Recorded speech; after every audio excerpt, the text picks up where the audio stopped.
Okay, we are live. So, welcome to Quantum Black, which is going to be our little mini campaign on Monday nights, which I am very excited about.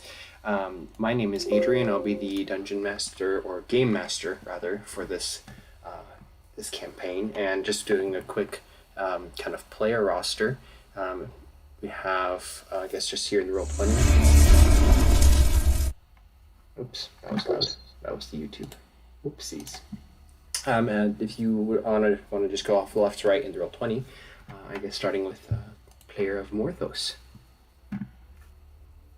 Wait, do I need to introduce my actual self? No, not necessarily. You can just say hi. Oh, hello! I am playing Morthos, an occultist, and a supernatural specialist. So we shall see lots of that this game, I hope. Then we have Amber Fox. Hello. I'll be playing Amber Fox today, the hacker, mechanic, gun-toting badass. And Dr. Desdemona.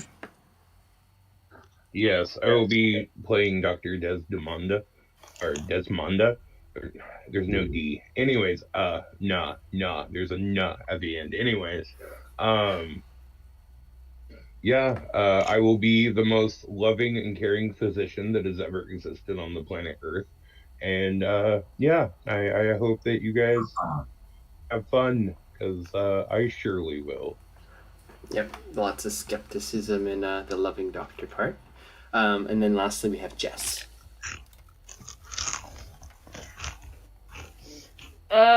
I'm Jess. Tori, do an introduction. I'm busy.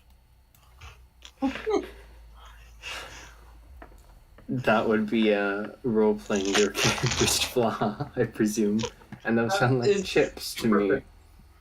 And so Jess has a follower as one of her resources, which is Tori. And this is going to be her companion / sidekick / servant, essentially.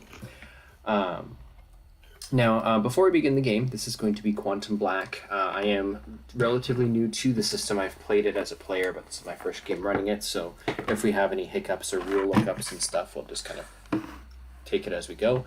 I would like to draw your attention to the bullets on the Roll20, which you might see on the right side of the screen. These are called style points, and there is no difference. Everyone's going to start with 2. Okay, hold on. No. What is going on? Can I see if I can actually draw one? Draw. It's saying that the turn order needs to be on, but that's not the case. If everybody can just click it and then say, oh, I need to shuffle, maybe. No? What do I have to do? No, I went ahead and drew them. I have 2, I think. Okay, so yeah, if that works, then everybody just click the bullets and then draw 2 for yourself. Style points are going to be given, and you can use them to increase whatever roll you're using, but once they're spent, they're spent. So if you click now just above your name, you will see that there's an inventory of random bullets. I think I put 5 different caliber type things in, but there's no difference between them. They're just visual cosmetic bullets. I will see once more if I can deal 5 to self. And if you click on the bullets, you'll see the bullet pop up, and you can click a bullet and drag it off the black section to use it, and then click the bullet number down at the bottom again, and it'll...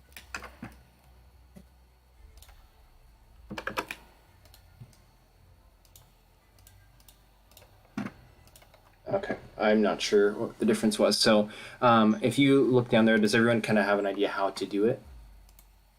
So you click the your kind of inventory. I put 5 on mine just so I have it, and then you can see there's different like types of bullets, and then you can just drag them onto the screen. That represents you spending your style points. And so if I'm putting 3 style points into my roll, then I will now add 3 dice, and then I'll just delete those, and now I have 2 style points left.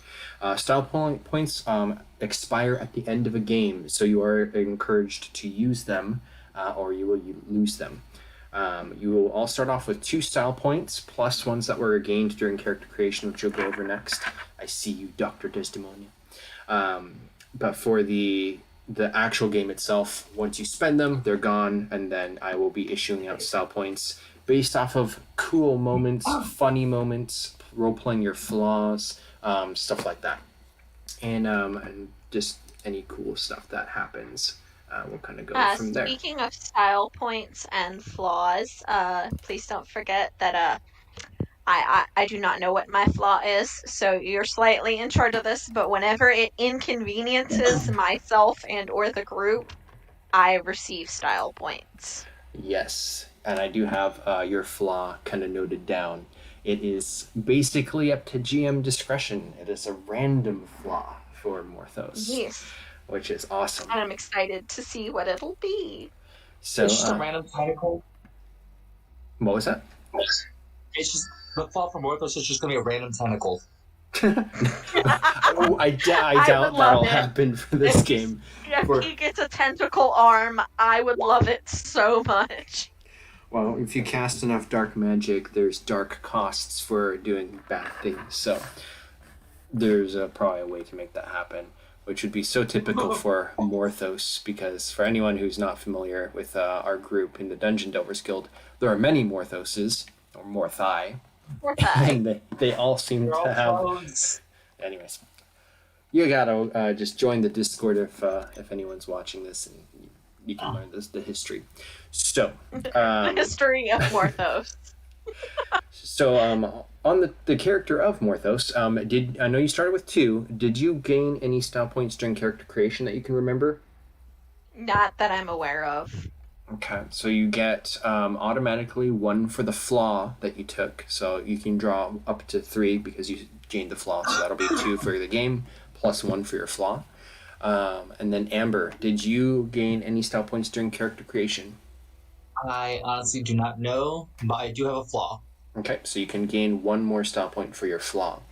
Dr. Desdemona, you have 2 for the game, and I see you added 2 more. What were those for, if you can recall? I remember there were, one was for role-playing your character and the hilarity during character creation. Were they both for that, or was it just 1? I think, doesn't he have a flaw too? That's what I need to find out, because he might have 1 more. He is typing in the Discord. Is he on mute? He said, yeah, computer crashed. Okay, no worries. We'll circle back. I think he's supposed to get 1 more for his flaw. Now, Jess, I think he did get the 2 for, just awesome continued in-character things throughout character creation. Okay, I'm going to throw him 1 more style for his flaw, because I know he has 1. Callous. He's very uncaring. And so he's going to be at 5. Now, Jess, I know you gained 2 minus 1 because you spent 1 of the style points already. And then you'll gain 1 back for your flaw. So you can have basically 4. Yep. Amber's basically just been working on Emily Mark III in her spare time. What else happened with Emily Mark I and Emily Mark II? Okay, and then is that your artifact? No, it's just the gag mechs. Okay, cool. Remember how I said she's in her spare time, she's kind of working on a mechs type of thing? Yeah. So it's just part of the gag of the character. Sweet. So, as soon as Dr. Desdemona returns, we're going to jump in and begin our Quantum Black game.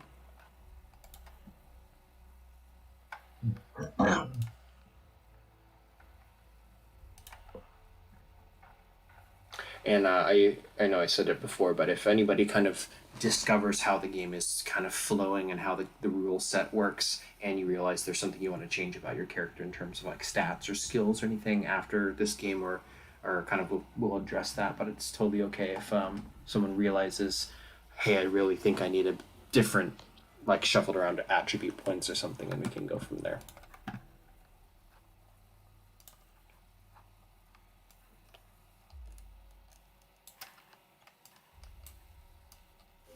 Tori, can you get me item 001, please? Items 001.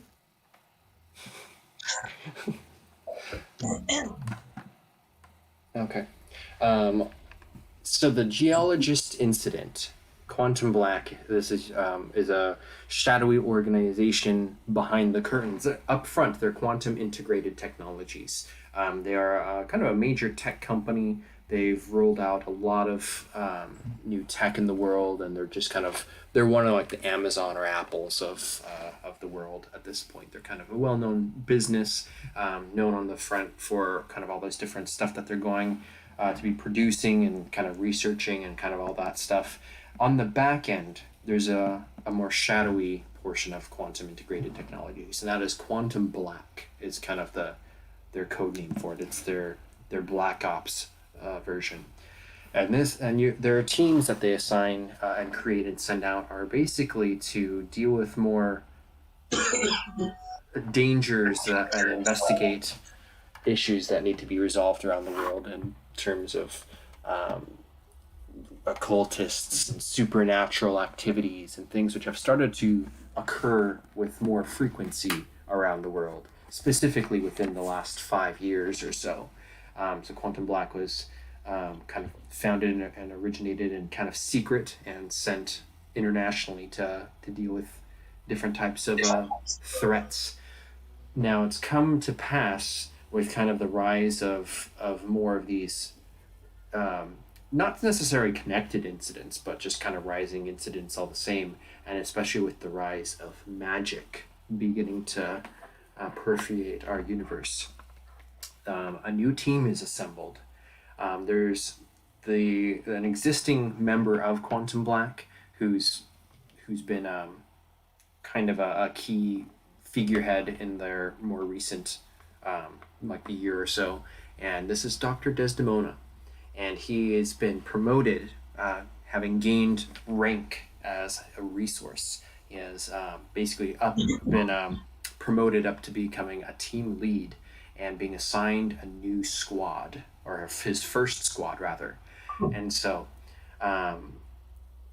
the recruits are all kind of joined together. We have Morthos, it's basically your alias, it's your code name. Quantum Black was unable to even find any birth certificates or anything from you. So all you are known by within the company or within the Black Ops division is codename Morthos. And based off of your backstory, this is your first assignment. You're kind of getting recruited over into Quantum Black and being assigned to Dr. Desdemona's team, where you're to report to New Hampshire, to a safe house in Hanover. Next over, we have Jess. You've come off of a long flight with your associate, Tori. The two of you kind of step off a cargo plane into bright sunlight, and you find that it's kind of midday, sunny, kind of cool out, which is significantly colder than where you've come from previously. But you step. I'm wearing sunglasses and a very large, like, sun hat that, like, the brim belongs, like, in a rodeo or something like that. Not a rodeo, a horse racing event, a derby event. Very large hat. Yeah. Very wide brimmed. You land on this kind of private airstrip with this almost military cargo plane, kind of mostly unmarked, kind of worn and scratched up, but you kind of descend down this ramp where you find a car awaiting. There's a guy in a black suit, black sunglasses. He opens the rear door for you both, and you're kind of loaded in, where you're going to be basically whisked straight to the Hanover Safe House. And then lastly, we have Amber Fox. You are... AKA Desert Fox. AKA the Desert Fox. Now, you've been recruited after kind of some adventures that you have had on your own. Your most recent incident caught the attention of Quantum Black, which they were actually watching this artifact dig site that you had discovered and kind of went into, and immediately after you have acquired what you have, you've been kind of recruited into Quantum Black, offered a job basically.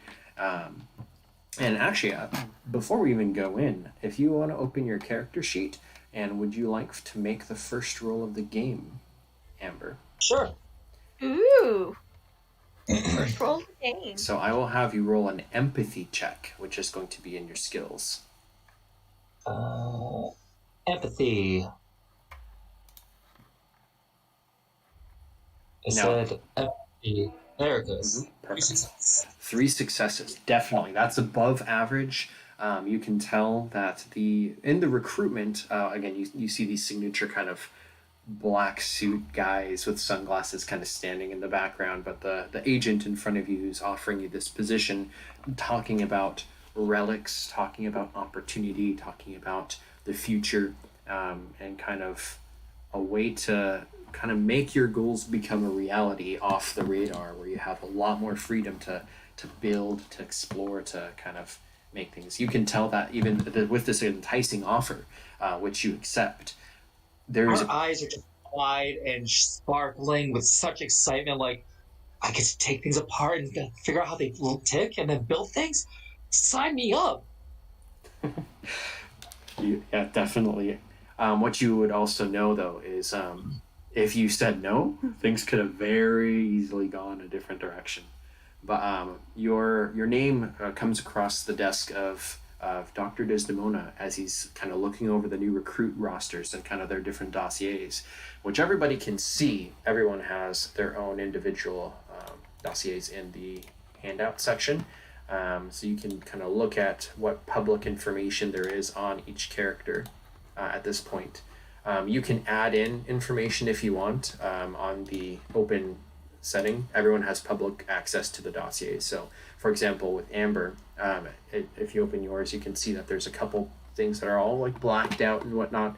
If you wanted to add anything in that Quantum Black would now know about you, you can, in the text, add stuff in if you like. And that's the same for every player. Just keep in mind, if you add something onto your character sheet there, everybody will have access to it. If you want to take your own notes for the game, or if you want to kind of in character even write things, you can open your journals in the journal tab.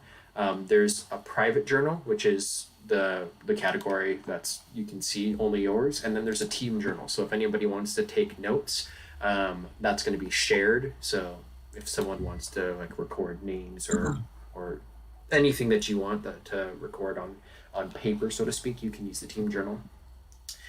So if you want to go into depth on like character history or anything like that, or backgrounds, you can use the journals for that. So for your information on your half, the operation was Operation Desert Storm. Okay, so we can kind of put that in on the notes section. So you would basically be kind of flagged by Dr. Desdemona, who's seen you before in not necessarily combat, but stationed in the same kind of era. And the doctor, who's been recruited by Quantum Black for a while back, you kind of are settling into this Hanover Safe House. You are the first one to arrive. And for the doctor, I got your list of gear that you're like wishing to requisition. Now, some of that is granted immediately. Some of it is going to require a roll. So if you would like to roll for the second roll for the game, hold on, where did I put it? Might be in GM notes. I bet I'm rolling for the 5 pounds of C4, but anyway. So, so actually, what you'd find now, Doctor, describe your character as you're kind of walking up to this kind of very plain, just another house on the row type of a building. Desdemona is wearing a long, like darker coat, like kind of like a overcoat, like a trench coat. Underneath of which, though, he is extremely well dressed. Black slacks, like a white, like business shirt, and like a tie. scars over his face. You're not quite sure from, self-defense wounds or what, but they exist. He seems very bleak, like not like happy to be here or like anything. He's just like, this is just another job I have to get done.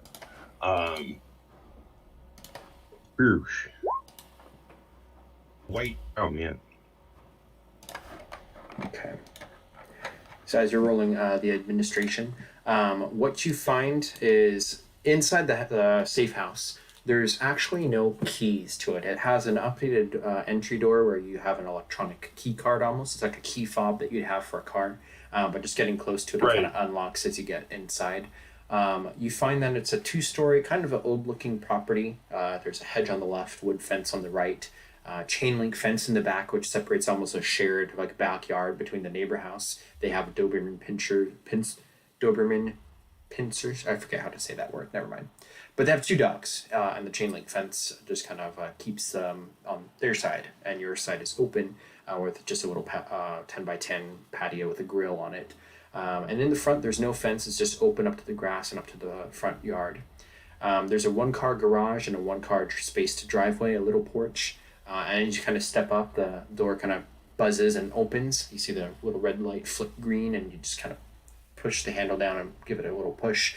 It opens up into a small living room / dining roomette.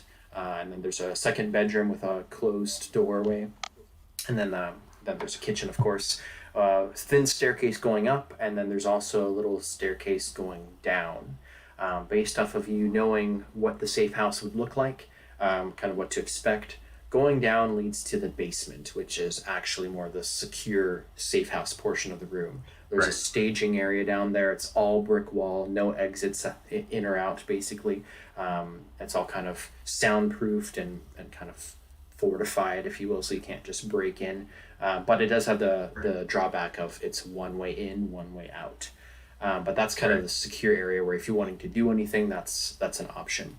Upstairs, there's 2 bedrooms, and then there's 2 bathrooms, 1 up, 1 down. So that's the safe house you walk into. And then inside, you in the garage, you do find that there is the van that you're requesting. So that is automatically approved. The second item you're looking for, you rolled administration, that is a 3. That is a success. You are able to get your LoJack devices. There's 1 of them. So you can put that to track a vehicle. The third one is going to be your wiretaps. I want you to roll another administration check, please. Okay, can do. Give me just a second. About administration. Bro, I get a modifier of 6 because of my rank. So. Okay. Yep, you get the wiretaps. You successfully rolled 5 successes. Utility jumpsuits, those are granted automatically. You have actually 5 jumpsuits that are down in the basement. They're nameless. They're just kind of black or whatever color you want them to be. Black / gray. I would prefer them to be like a yellow and orange, like reflective, like you would see like PUD workers use. Okay. Well, tell you what, with 5 successes, there's some of both. There's the high vis, and then there's also like the black / gray, more stealth type jumpsuits. Yes. Morthos does not wear colorful things. But you will if I tell you to, don't. So he just kind of looks at you. For the number 5, you requested body armor. Please roll a requisition roll. And this one, you do not get to add your +6. You get to add a +4. Understood. Come on. That is semi-approved. They give you 1 set of it's not solid body armor, it's the gel kind, so it's like a padded vest that you wear underneath something, and if a bullet hits it, it fragments the bullet and spreads the pressure out, so it's bulletproof. Probably to handguns, maybe to rifle rounds, but you have one set of concealable body armor. All right, well, before anyone else can see that, I'm putting that on. I tried to requisition enough for everybody, but you know me. Gotta take care of yourself first, right? Number 6, the C4 is declined. You do not get any C4. Number 7. What if he's keeping the artifacts in a freaking safe? How are we going to get into the safe? No, I'm joking. Number 7 is That's your what I'm here for. communications. You can roll your last administration check. This will be at a +2.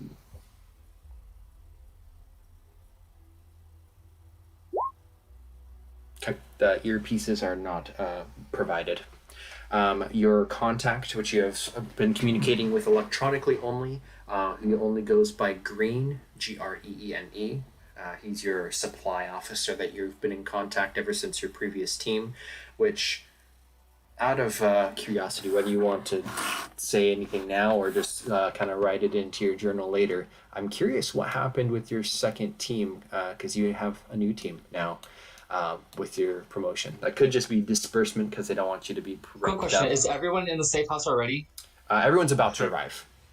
Okay. So, any information about my first team? Pizza? No. You should have ate before you came. Requisition pizza.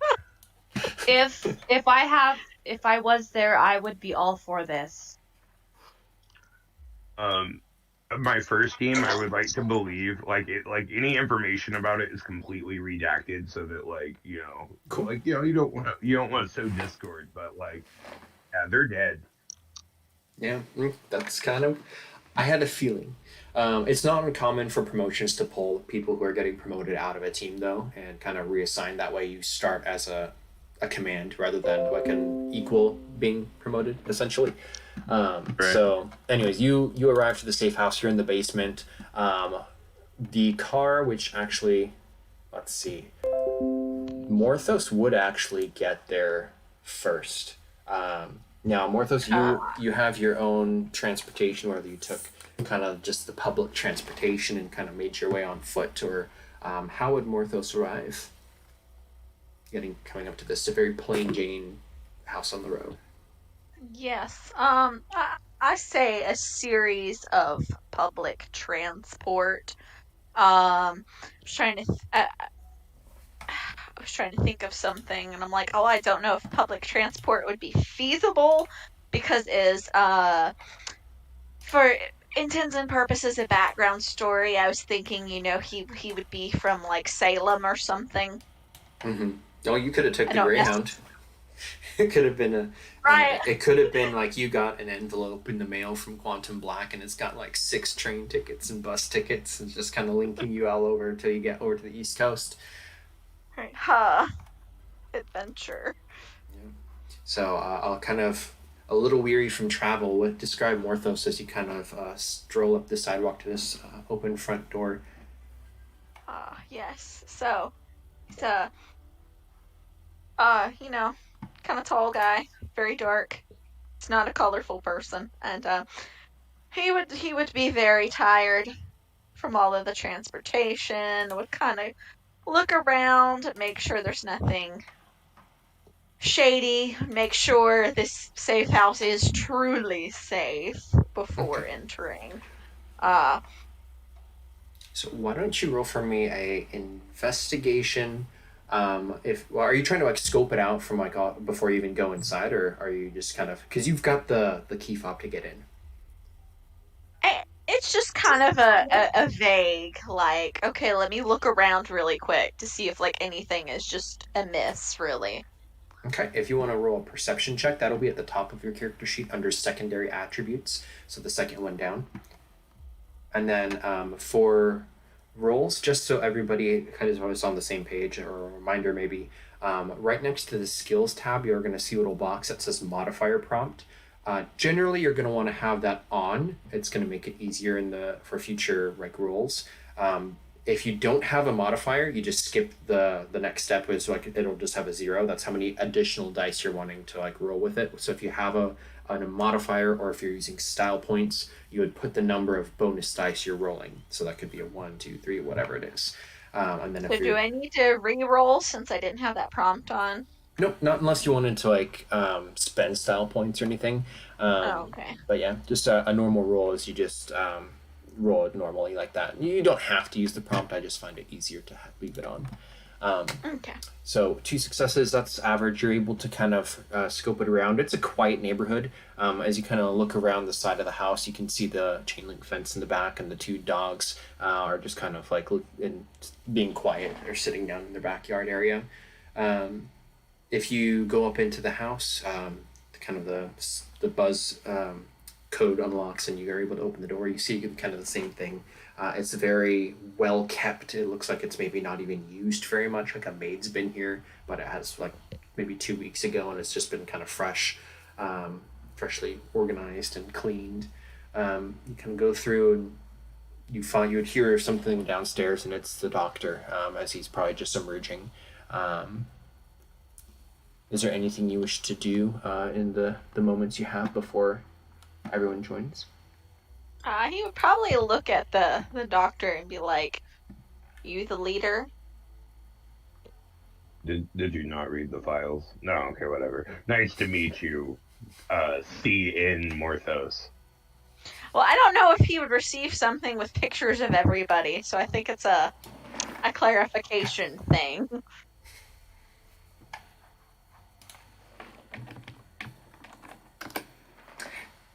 Yeah. So as you're kind of like staring off at each other, with the doctor being not so charismatic, and Morthos probably being a little obstinate, maybe like defensive, the car rolls up, and Jess and Tori are just kind of like, the door opens for you, and you're kind of step out in front of this house. So what actually happens is a black car pulls up, very nondescript black car, just a regular black sedan, pulls up. Tess and Tori would roll a perception check around the house just to see kind of what exactly is going on in this place. Looks legit, probably, with that, too. Yeah. That's about what you'd expect. You have seen, quote, safe houses, unquote, that were far more obvious than this. Yeah. This does its job pretty well. Yeah, this area looks like an amazing safe house compared to what I've seen before. Yeah. Anyway, you see a guy with white hair get out on the other side, relatively nicely dressed, and open the door on the other side for a lady with a big hat and sunglasses who gets out and starts walking towards the house. The white-haired gentleman then proceeds to grab a huge duffel bag out of the back. She's wearing a black dress with like a jacket over it. And you see nothing to indicate that there's guns hidden on her.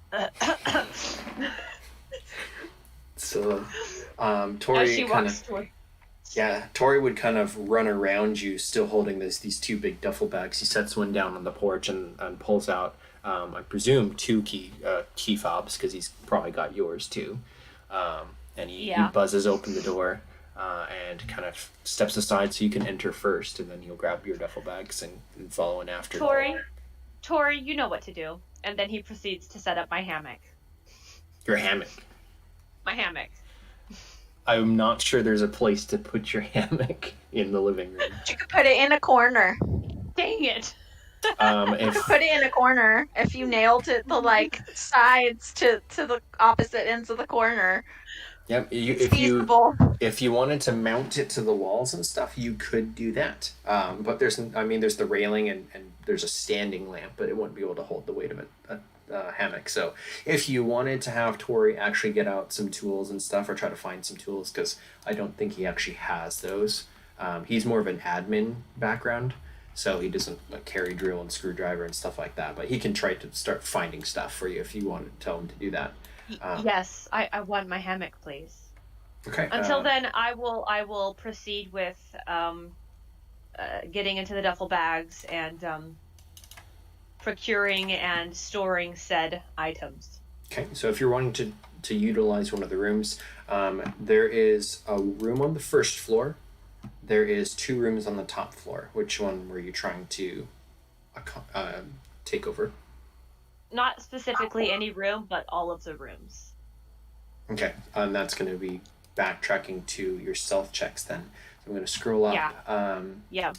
So you rolled a 3, that's successful, a 4, that's successful, a 4, that's successful, a 7 is very, very successful, and a 3 is successful. So you have 0 failures at your stashes. Noted. Excellent. The sound of speaking downstairs is Dr. Desdemona. Is it? Sorry, I know I keep pronouncing it possibly wrong. Is it Desdemona, or Desdemonia, or Desdemonda? So I keep on accidentally adding the D, but I'm pretty sure the D should not be there. So Desdemona. Desdemona. Or Desdemona. Okay. Desdemona. Desdemona. So Desdemona and Morthos kind of emerge from the downstairs basement to kind of see you both there. Jess is probably just coming down the stairs, and I'm going to roll a quick check for Tori. Actually, I don't know if Tori is going to be able to roll this check. Yeah, no, he's not going to be able to roll an investigation. So he looks around for stuff, but he can't find any tools or anything. And at that point, how does Amber arrive? I'm trying to figure out if she'd be driving herself or if someone else would be dropping her off. You're welcome to use Quantum Black's taxi service, seeing as how you were recruited so recently and kind of shuttled over to your first team. They would either drop you off or provide you public transportation tickets. I would have them drop me off. Okay. So this one is not so black limo style car. It's actually much more of just a normal car. It's like a Toyota or something. Kind of drives up. The guy in the front though, he is wearing his black suit and sunglasses, and he just kind of turns over in the seat and says, "Here it is. Good luck." She just kind of hops out cheerily. Yeah. You've been provided a key fob as well. The door kind of buzzes open for you, and you're able to enter into this safe house. You see kind of before you some of the suitcases and duffel bags are kind of already kind of laying here in the living room. And at this moment, Jess would be upstairs. The other Morthos and Desdemona are downstairs, and you have Tori is kind of looking around in the kitchen or something for tools. So you walk in and you are on your own for a moment here. What would you like to do? So I think she's going to go over to the guy looking for things and what you doing? Tori's going to spin around and be like, "Oh, you startled me. I'm looking for... I need to put up a hammock. Jess asked us to make it a little more homey." Would Amber have a set of tools from her mechanic ability stuff? I would definitely say you would have some tools. It might be in your rucksack, but yeah, you would have some tools. So for your equipment, you can, or I'll just take the liberty of adding mechanic tool set. So. She kind of just gives him a grin as she brings her bag in front of her, reaches in and pulls out tools in between each hand. You mean like these? His eyes light up and he says, "Yes, help me, please." And he kind of calms himself, kind of bows and puts his hands together. "Please, if you can help me put up this." He kind of is holding up this almost the compact, but it's like a hammock in a bag that you might find at REI or something. His eyes light up slightly again with excitement. Ooh, something to build. So as you both walk back into the room, Jess is starting to come downstairs, and then Morthos and Dr. Desdemona come up from the basement, and you all meet for kind of all congregated in the room for the first time. I'm going to test the squishiness of these chairs. How would I roll that? For that, squishiness of the chairs. Yes. Comfortability. They're actually, is there one that reclines? Average. There's no recliners. They're very average. They're 4-foot chair, 4-legged chairs. They're comfortable, but they're not lounging chairs. They're straight back for the most part. Is there a longer one? There's one that has a footrest that comes up. Yes. Okay, yeah, we'll take the one with the footrest. Okay. Tori is trying to show Amber where to put in this mount on the wall. He takes off a very bland looking painting of just kind of, there's almost nothing in the painting. It's a weathery shot of a street with rain coming down that's almost obscuring any picture that's supposed to be there. He just takes it off the wall and is pointing at where the stud might be to mount this hammock So one end is on the wall and the other is tied over to the railing. So as Dr. Desdemona is seeing this all happen, he's like rubbing his temples, like realizing that they're damaging company, like, you know, property, and that this is coming out of either his or their paychecks. And he's just like, I have a headache. I'll be back. And he like walks into the bathroom. Can I check the medicine cabinet? You may. So, for me, what would you have me roll? So roll an investigation check if you have that. I do. So, boop. Okay. It's fairly equipped for light injuries and kind of some pain medication, some, if you've got a headache and you need to take like, I forget the standard prescriptions that you would get for that kind of stuff. Right. I'm gonna pop one and then I'm gonna like take the rest because I'm like I can already tell that I'm gonna need the rest of these, and he just like puts them in his inside coat pocket. Okay. And then did you want to do anything else? I know before the game you had asked if you wanted to roll for something. What in the privacy of the bathroom did you want to make that roll? Yeah, sure. Can I do that? Okay, so that would be, we'll say, craft medicine. Okay. And would I get to add anything because of my like chemistry or whatever?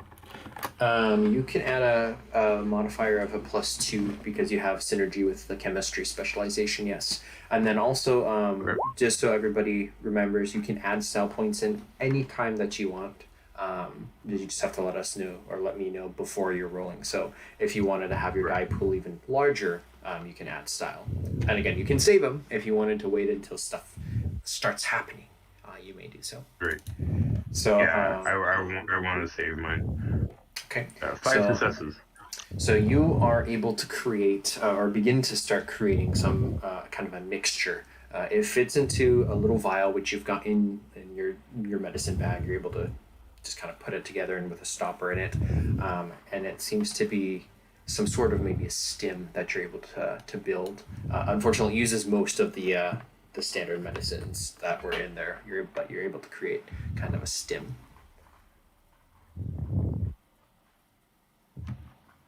And you can add that to your character sheet. Just say experimental stim.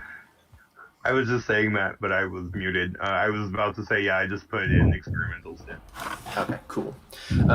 So for everybody else, your team lead's just kind of gone into the bathroom complaining about a headache. What is everybody doing? Opening a bag of chips. Okay, so you're lounging. Okay. I guess Amber would be helping with the hammock. Okay, so Amber, I'd like you to roll a craft mechanics check. Okay. He's gonna make it self-rock for her, even. Yes, that was actually the plan. I approve. So, let's see. Yeah, 4 successes. So it's sturdy, it's comfortable, probably much more comfortable than the chairs that you were in, Jess, so you probably like take over it right away. I would say there's not going to be any mechanical advantage of it like swinging itself or anything. You can probably do like a manual thing where like you even mount like a cord up to the ceiling, so if you really wanted to, you can rock yourself by just pulling the cord back and forth. That's exactly why I have Tori. Yeah, basically she like creates the cord type thing, and then she just has it so like Tori can just. So you're delegating. And it's like I hate my life. Okay. And live in type of Can thing. I also hand him a fan? Okay. What are you going to use for the fan? The stacks of paper that is our mission briefing. Oh my god. Okay. So you get a style point because you're making Tori basically swing you and do that. So yeah, you can have another style point. What about Morthos? There's this drilling of Tori like mounting stuff in. Like they're all running around. Just kind of watching this all. Then he's like, "Is this guy your servant? Is this Childhood what best he's friend. here for?" Tori doesn't say anything, just kind of looks at you sharply, like, you don't know what you're talking about. Blink twice if you need help. He crosses his arms and just looks at you and says, I'll have you know, Jess is my best friend. I'm happy to serve her. I would imagine this is when, like, Desdemona comes back out and he sees this and he's like, this is exactly why you avoid the friend zone. You get the style point. Okay. So your characters have all now met, and kind of the first day, probably a little awkward as you're kind of all hanging out in a house with people you don't know with kind of a joint assignment. As for the mission, I'm going to go ahead and read out a little bit about what you're actually all supposed to be doing. Assignment 01. So, it doesn't have to say. Oh, it does. So Quantum Black has been keeping an eye on the professor named Reeves, Harold Reeves, of a nearby college. He's suspected of having meetings with an occult sect on the East Coast, currently unverified. Suspicions, yes. He's possibly also in possession of an unknown artifact, which he has recently purchased from an art dealership. It's suspected that it's within his possession inside his house. You're tasked with retrieving it potentially once you get the green light. For now, you're supposed to stand by and observe. And the first day goes by uneventfully. Is there anything you want to do mission-wise in terms of what you're doing? I have a question. Yes.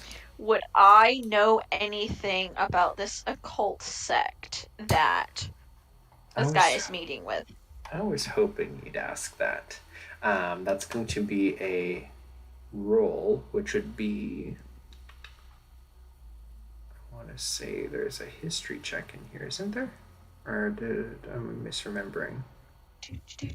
It'd be supernatural lore. You can roll a supernatural lore check. Cool.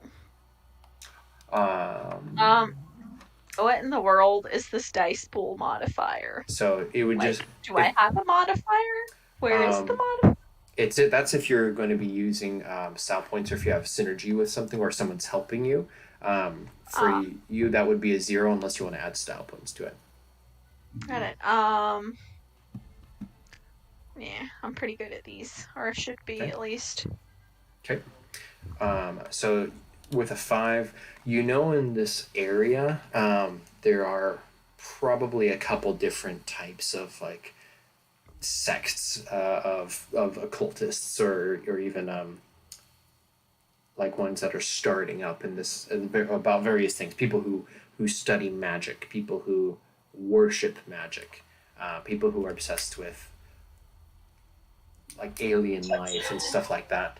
With a 5, you would know that anything that would have to do with an auction is probably having to deal with things that have been recently found, something like a magical tome or an artifact, like something. With a 5, you would know that it's most likely something not of this world. That was maybe, if you bought it at an auction, it was probably found at some sort of dig site, or potentially something having to do with alien technology, potentially.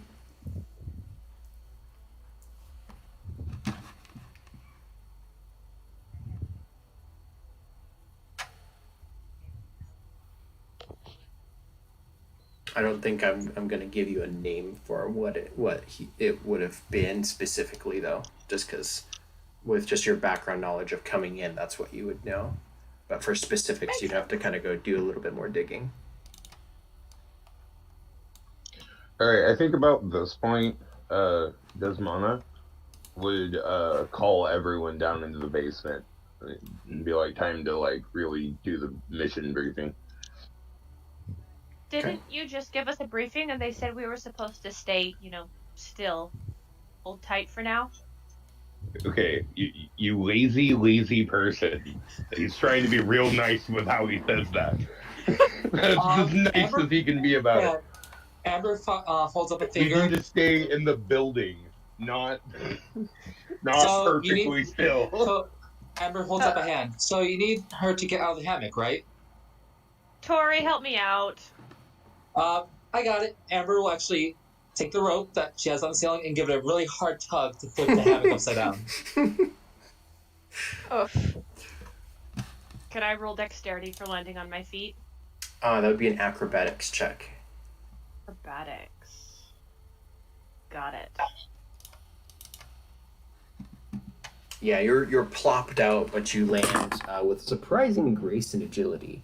There's a noise as you're... I don't know, what are you wearing for shoes? Like combat boots or just sneakers? Or... Actually, I love the combat boots. Yes, I'm wearing a black dress with combat boots. This is the thing. Yeah, you land. You land there and you're like, look over... Superhero landing. I go, thank you, Fox. So kind. So helpful.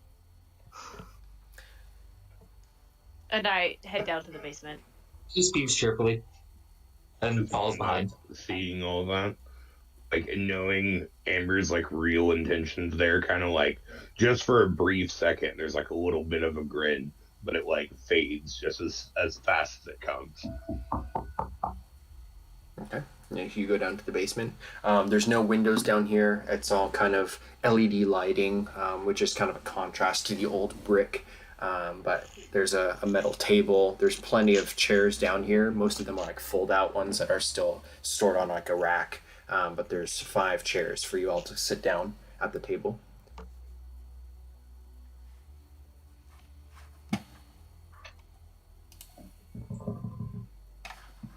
Desdemona would actually stand and would go over to like where the like briefing board is and start like, you know, talking about like what like they want us to do, and then be all like, but I kind of have requested some things to make our job easier.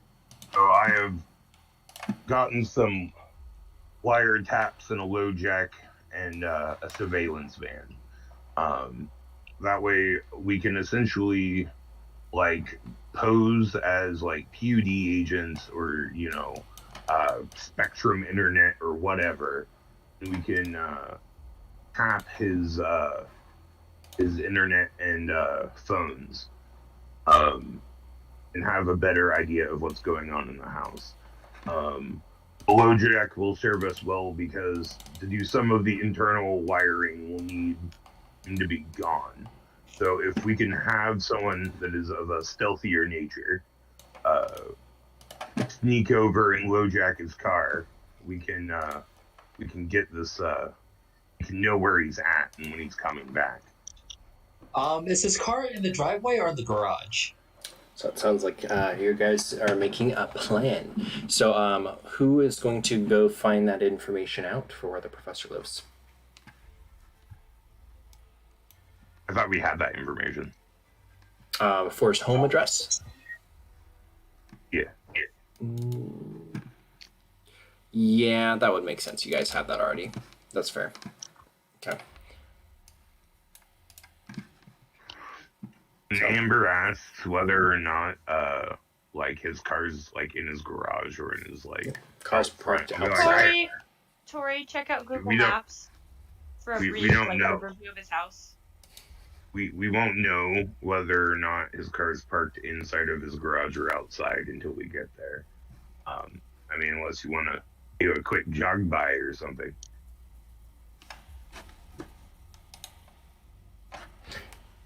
I only work out 1 time per day. I'm good.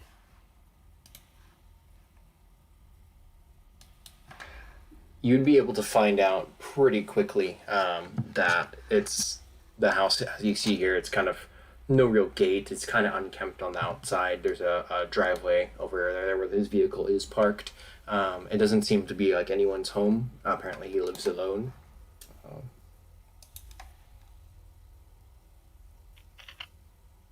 So his car is in the driveway?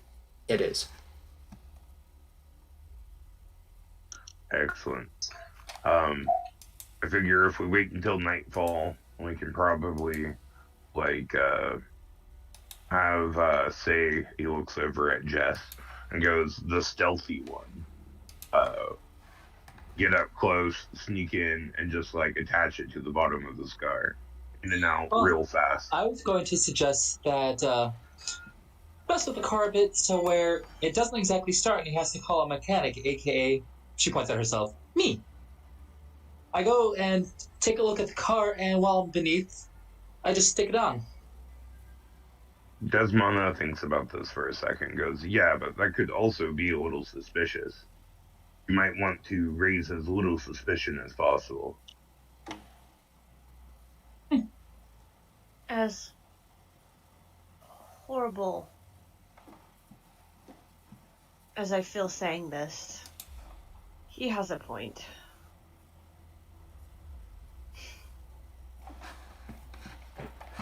I usually do. So to clarify, if you guys went by the house in like the kind of the van to try to scope it out, do you guys return back to your own base after that? It's about 15 minutes from where you're at. It's not far. Yeah. I would. I'm just wondering, like, do we want to like spray paint like the New Hampshire freaking PUD logo onto our van? Yeah, unnecessary. Just drive by one time.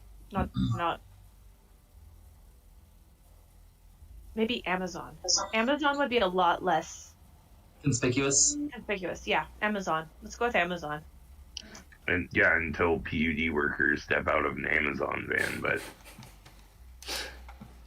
Well, for just a drive-by, we're not getting out of the car. We don't even need to do anything. Just leave it as it is. no, I meant for when we like go and like do any of what we're like trying to get in there for. Just don't park outside of the range of the house and walk over. It's a lot less work than spray painting a van. So are you guys back at your base discussing this? Did we get a chance to see if there was any cameras or That sounds like an investigation check. Yeah. I do not have investigation. Okay. So it would be at a -2, which means you'd be unable to roll. Yeah, so somebody else would be looking for this. Investigation. I have a 1. No, I just have really good stats, but that still sucks. I did not mean to roll stealth. Yeah, that's a stealth, so that would have to reroll under the right stat. Sorry about that. I don't know why I hit that instead of this. Okay, 3 successes. That is good. This is what you find. The front door here looks to lead into a living room, which the curtains are kind of pulled back. They're kind of harder to see, but you can tell that there are 4 bedrooms. It's a single-story house. I don't know what the actual picture looked like before, but there's a bedroom here, a bedroom here, a bedroom there, and a bedroom there, and then you have the living room and kitchen. The exact floor plan you wouldn't be able to tell specifically, but you can tell that there's the backyard kind of surrounded by fences and stuff, or hedges, so you could get up to windows and stuff if you wanted to, but there's basically 6 rooms.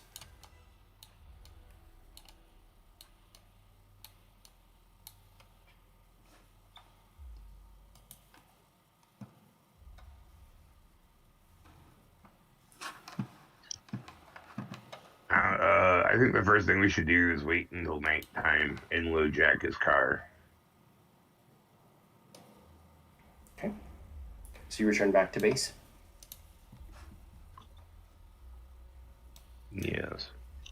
So as you guys are waiting for nightfall, it's about dusk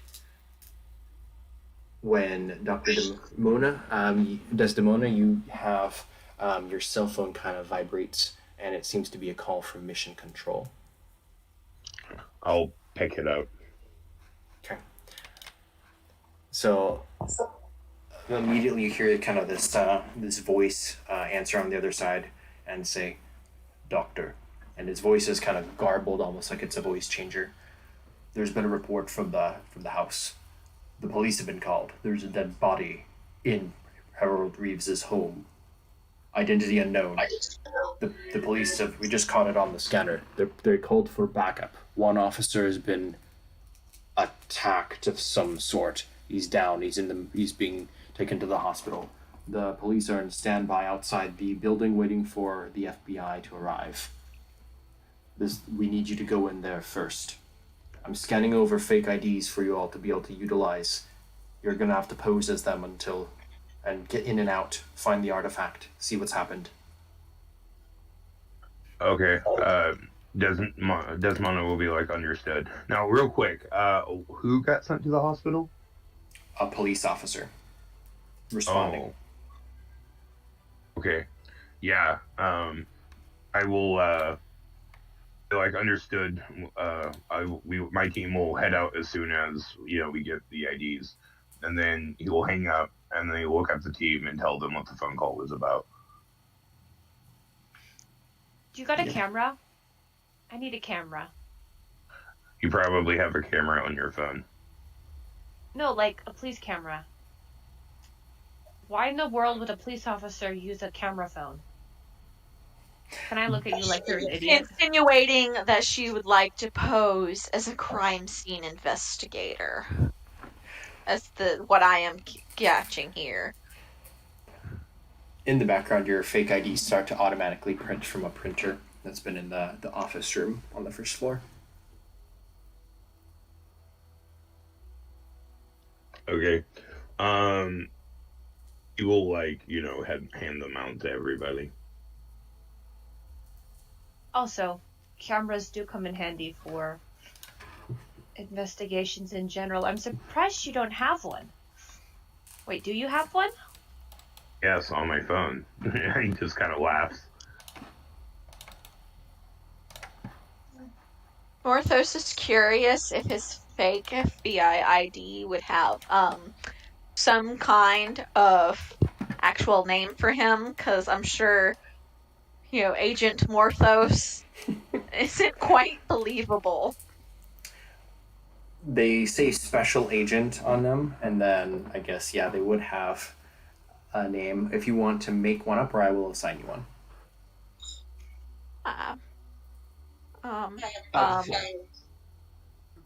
I'm assuming they give us fake names for this one. Yeah, so your ID would have a fake last name. Alright, so...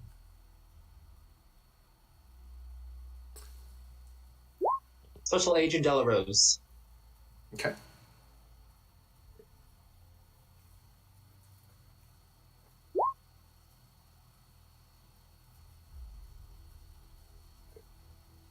Okay, so you guys are going to get in your van and head out?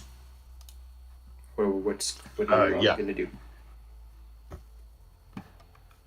He's going to grab any supplies that we might need from, the basement.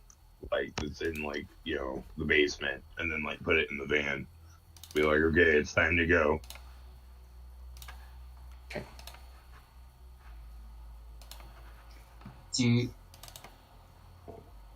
What color is our van? It's black.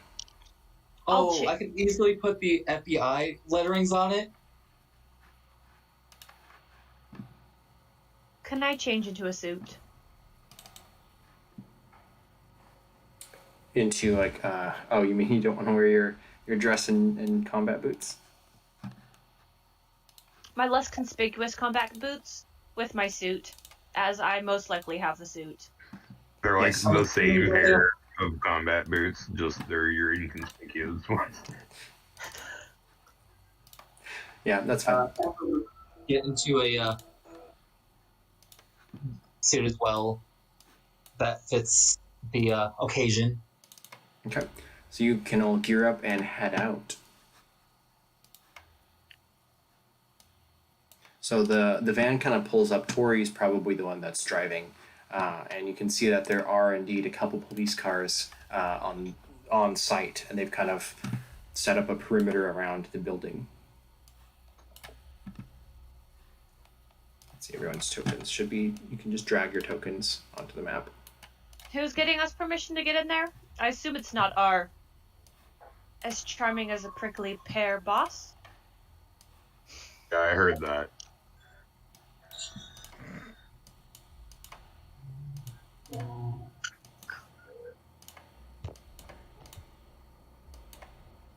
Oh, there she is. Who has the highest charisma? I really hope it's not That me. would probably be Not me. me. Okay. I have a 2 in charisma. I have a 2 as well. I have a 3 in charisma. We're screwed. Okay, but you see kind of police officers up ahead. They seem to be staying well behind the yellow tape that they've put out.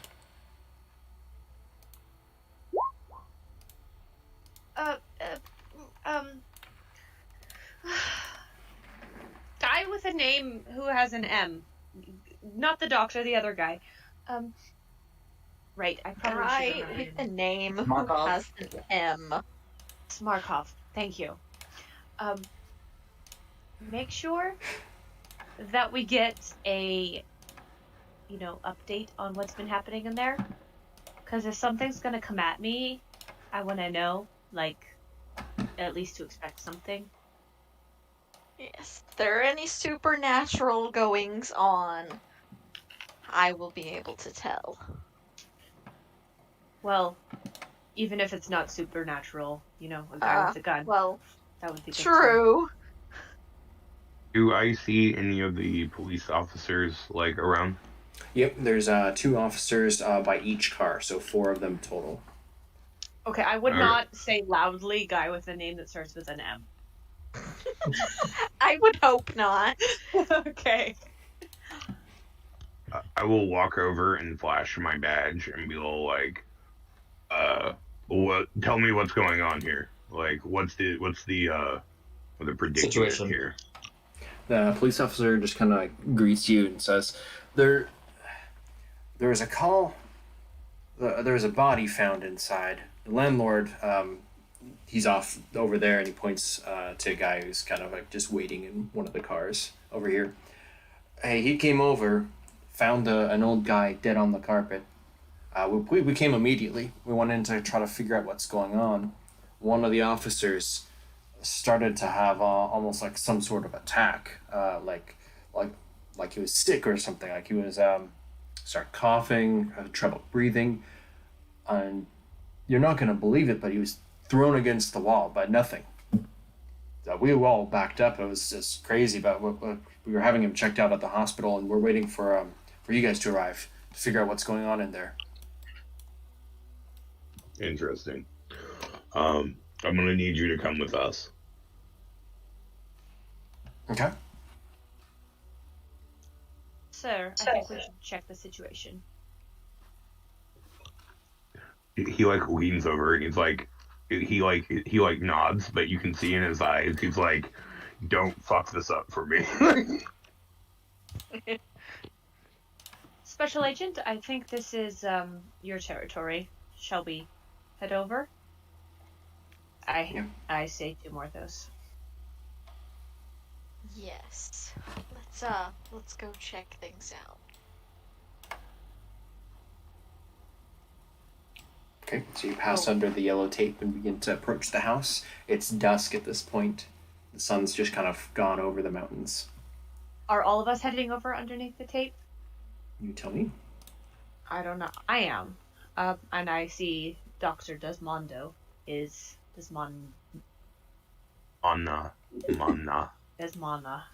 also heading over. And Morthos. If it wasn't for the fact that we're not using our real names, I figure he would really be trying to do that right now, correct you. Yeah.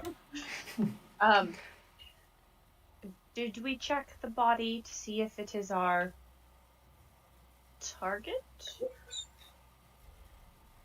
We would have to go inside for that, I think. Yep, the body is still inside. Okay. The Well, door. this is the front. Yeah, and the door is unlocked. Alright, so I I'm roll sure. behind the door and open it. Okay. Inside, you see kind of a living room. There's couch, TV, just kind of your standard house living room. The lights are all off. Inside, just beyond, you can see that there's kind of the kitchen area. Excuse me. I have to look at your fake name. Markov. Markup. Markup. If there's... Do I'm sorry. invisible creatures cast a shadow?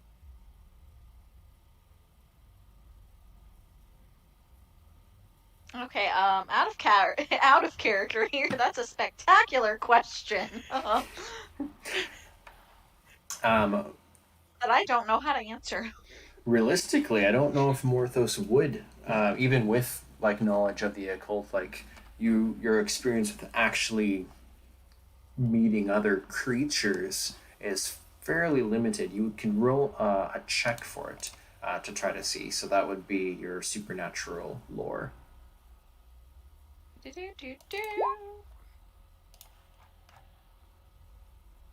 think it would be Okay. safer to assume they do not. Yeah, that would be an actual presumption. You're not sure, but if it's invisible, it probably would be no shadow. Yeah, nope. Invisible things don't have shadows. Yeah, there's a light switch, Amber would have flipped it to turn it on. You flick it on, nothing happens. Is there such thing as magical darkness? This is natural. You can, well, you presume it's clearly just no electricity. You can see across the room, it's just dim. Can I get a flashlight out? Probably you would all have flashlights. I think that's you're a team. Yeah, you'd have flashlights. Can Desmona, out of no, out of like just straight up paranoia, he'll like crack the window curtains a little bit, allowing for a little bit of natural light into the room. Mm-hmm. Yep. Amber, as you're kind of going up there, especially with your light out, you see a hallway stretching down.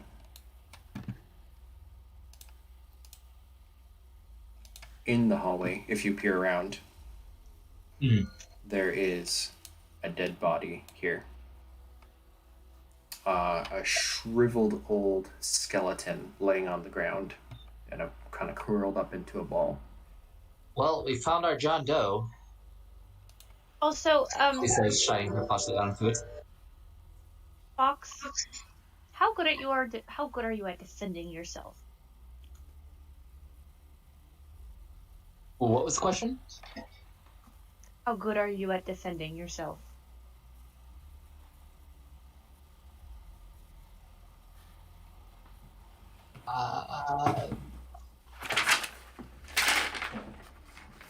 I don't think my mind is fully registering the question. Okay. It's probably best to stay within eyesight of your teammates. Oh, defending. Yes. For some reason, I was hearing descending. I did too. I was confused there for a second. Like, sorry. My defense is a 6. Oh, okay. Wow, I really butchered that. Yeah, Desmona was saying the same thing. He's telling everyone to stay close. Outside a game, because of his guardian. Inside a game, because it's just smart to not run off. Can we roll perception around with our flashlights and such? Yep, you may all do that. Yes. I'm just taking my. It's really bad. Okay. So it looks like in the kitchen Secondary chest. attributes above your skills. Yeah, there's the second group. Yeah, but definitely just in Ambrose. You can see Ambrose in the living room. You notice that there's a lot of plants in the living room, and over in this area where he's got kind of some ferns and kind of a tripod where it has a bunch of different little ones. They all seem withered and shrunken and kind of just drooping. Just in the kitchen, you can just see that there's kind of dinner on the table. It looks like it's been sort of eaten and then gone.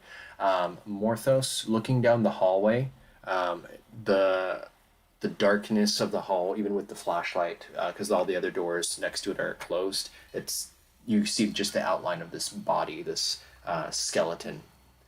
Amber, with the 3, you also kind of notice kind of all of those things. There's no movement of any kind from where you're at. Is there any... From the looks of things, the moisture's just been drained out of everything, like living thing. The plants, the body. So, Markov. Two names is so confusing. Any creatures you know of that turns people and things into raisins? He tries really hard not to chuckle at the into raisins. He's just like, and yes, I assume I would have to do some kind of roll for that. Yeah, once again, it's your supernatural lore. Amber, vampires? Although I suppose vampires wouldn't really do plants. They don't turn you into a raisin. They just don't turn you into a raisin. Morthos, you begin to think about things that you've studied in your previous kind of journeys. Definitely, there's been Egyptian curses that have turned people to dust. There have been blights upon lands which have turned plants, kind of like killed crops. Something that kind of sucks someone's like life force out. There are curses that you are aware of that have done that. So it could have been a very powerful curse, but that would have had to be done by someone. And then lastly, there's the option that there's an entity of some sort. Could be something supernatural, almost like some sort of ghost, or it could be something worse. There's a couple options, but definitely possible that there's something out there that can have drained someone to a skeleton husk. Yes. So, I would relay said information. So, how long does it take? With that, if it's a strong curse, it could be a matter of moments. If it's an extremely powerful one. There's also the option that you'd probably remember is if he was doing magic of some sort and it backfired on him, it could have done something to him. Is it possible that an artifact caused this as well?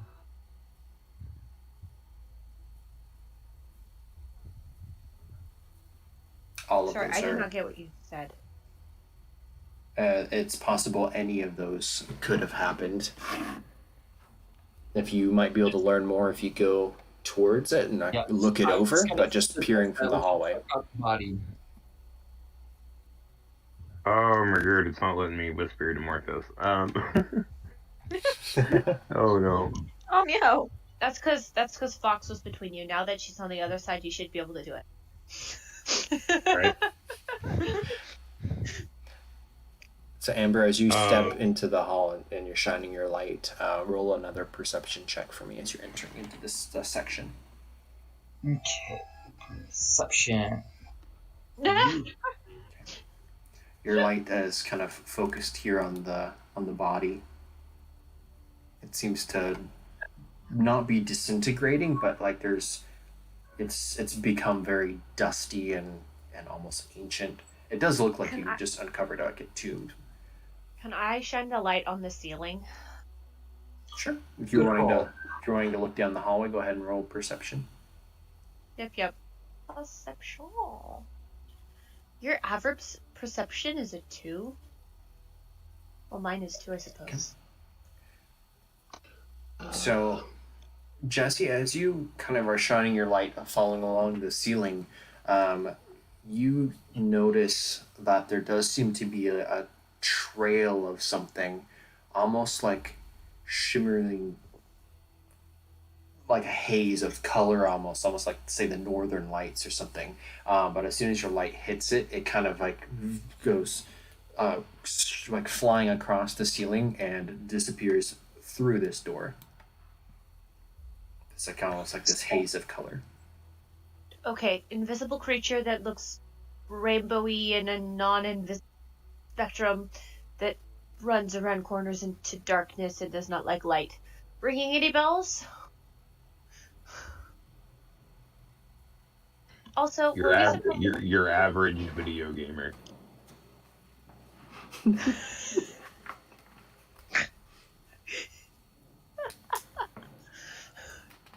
I don't think your average video gamer hangs out on the ceiling and turns invisible. Are we supposed to capture this thing or kill it?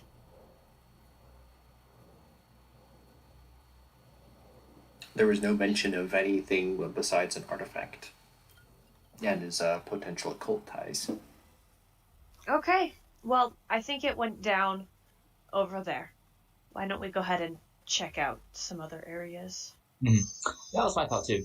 Are these closets here? Oh, let me open those for you. As you kind of just pull the doors open, you can see there's the laundry and the hot water tank.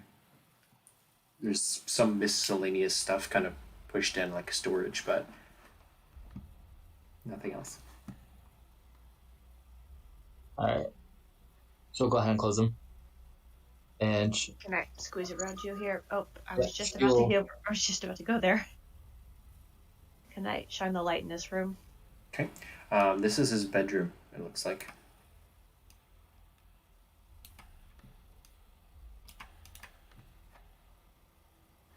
It is empty. There's furniture and kind of some clothes and stuff kind of spread out across the bed. He's not necessarily a super clean person, but it's empty. Where do occultists like to hide their cultist items? Where do cultists like to hide their cultist items? well, So I can think of a couple places. Can we start looking in his room? Somewhere hidden. For... I don't even have investigation, but Yeah. like from my history of stashing things and getting stashes, I feel like I should be able to roll like reverse hide for a search. You can roll an intelligence check. You don't have investigation. I don't have Okay. investigation. So you can roll your intelligence at -2. and we're just thinking out loud, more or less. My intelligence is too low. So just a game mechanic, whenever you're rolling a primary attribute, so for example, your intelligence, body, strength, dexterity, if you're rolling the base, then it always doubles it. So for this, you're just rolling like 2 dice instead of 4, which is what you're getting the -2. So you would guess that if he was a professor, he probably has an office or a library or something, and most likely he'd keep something like an artifact there. Unless he had a safe, then maybe the bedroom. But if you open up this closet here, you can roll a perception check as you're kind of exploring this room. So as they're doing that, Morthos would like to look for some salt in this kitchen. Yes. I will give that to you right away. In the kitchen, there is one of those big old cans of salt. Yeah. Okay. And he's gonna just kind of go around here, sprinkling it as he goes by. And he will circle back down into the living room. And he's just, yeah. He's not saying anything to anybody. He's just kind of walking, sprinkling with Very good. salt for no, I don't know. I'll say for everyone else, probably no discernible reason. Okay. Yeah, when Ambrose sees this, he like the only thing he's thinking of is 1, cultists are weird, and 2, well, if it's invisible, then maybe like we'll be able to like track its footsteps or something if it disturbs the salt. Do I see him walking around with assault yet? Did you roll? If you were in the kitchen or in the living room. No, you. Okay. So you're I'm just about to perceiving get back into the here. hallway. You would find that there is actually a safe in here. Oh. It looks to be a gun safe. Oh, yes, Ooh. we are cracking this baby. It's kind of behind all of his like tweed jackets and stuff. Yeah, you scroll those over and you can see that there's a gun safe. Morthos is in the other room doing the assault. Nothing happens as you're doing so. Ambrose, what are you doing? Ambrose is like knowing that Morthos is behind him and that his team is close by. He's just gonna like walk up to the body, and I want to like investigate the body. Like I don't know, like medicine or like or what. He'll kind of like figure out what killed him and all that kind of stuff. That would be, I'd say, a medicine check. Yeah, so you can, and I would say you can roll with a +2 because you have the physiology. So that's kind of a synergistic thing. Yeah, that's what I was about to ask next Yeah. too. So sweet. Okay, so boop, and then +2, and then bam. Okay. 3. So as you kind of bend down to examine it, you can see the hollow eye sockets of just, there's absolutely nothing left but just bone. And yet the jacket and kind of the clothes, it's got a tie around it's a spinal cord now at this point. Um, it's exactly as if someone had just kind of had a heart attack, dropped dead, and kind of fell down. Except instead of a body, it's a skeleton. The skeleton also, the bone looks to be deteriorating almost, or well, at least was. It's very fragile, and there's kind of even dust on the ground where it's in contact with the carpet. Cause of death unknown. Okay. I'm gonna look at all this and be like, strange. I'm gonna like check his back pockets for his wallet if he does still have pants on. Okay. And then as I'm doing that, I'm gonna look back at Morthos and be like, this doesn't seem like anything normal. Do you have any clue what happened here? Yes, can I do a supernatural lore check on the body? Yeah, you can do that. And actually, Ambrose, it looks like you enrolled in investigation. So just to clarify, like rules on how we want to run the game is if you accidentally roll the wrong skill, re-roll the correct skill, even if the dice is sadly not the same. I thought you said roll investigation plus medicine. my It'd be medicine. Oh, well, yeah. Okay, you want me to re-roll that then? Yep. If it's an incorrect skill roll, then you have to roll the correct skill roll. I would go with the correct one.